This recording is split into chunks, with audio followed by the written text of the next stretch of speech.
Ang utang ay utang na dapat mong bayaran. May pera man o wala ang iyong inutangan.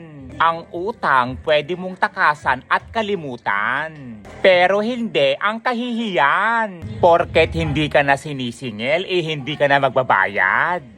Tandaan mo, yung inutangan mo may pangangailangan din. Kahit anong ganda ng trabaho mo, negosyo o bahay nyo, hindi mo mararamdaman ang ginhawa at asenso hanggat hindi mo binabayaran lang lahat ng taong inutangan mo. Porket hindi ka na sinisingil, hindi ka na magbabayad. Tandaan mo, yung taong inutangan mo may pangangailangan din. Walang utang na hindi kayang bayaran sa taong may natitirang kahihiyan.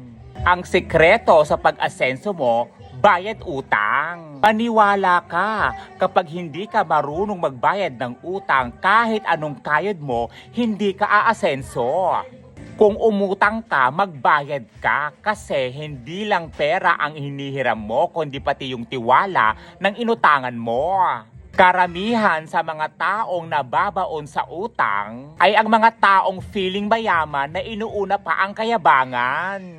Sa mga taong marunong magbayad ng utang, saludo po ako sa inyo at dahil dyan makakaulit pa kayo.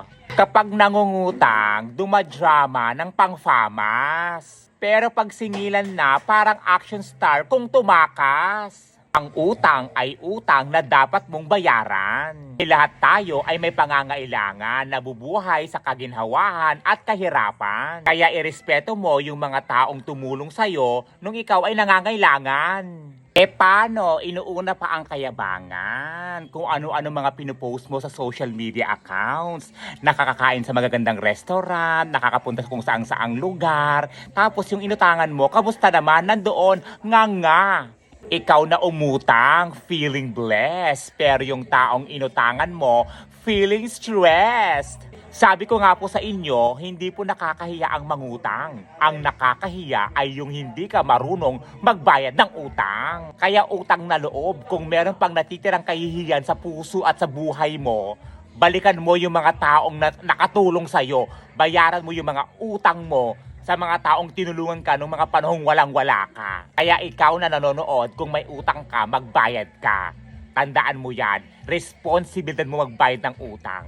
Diba? Hindi mo pera yan. Galing yan sa pera ng taong inutangan mo. Galing yan sa pinagpaguran, pinaghirapan ng taong hiniraman mo. Kaya konting kahihiyan naman, mahiya ka naman sa taong inutangan mo. Nakakaloka ka.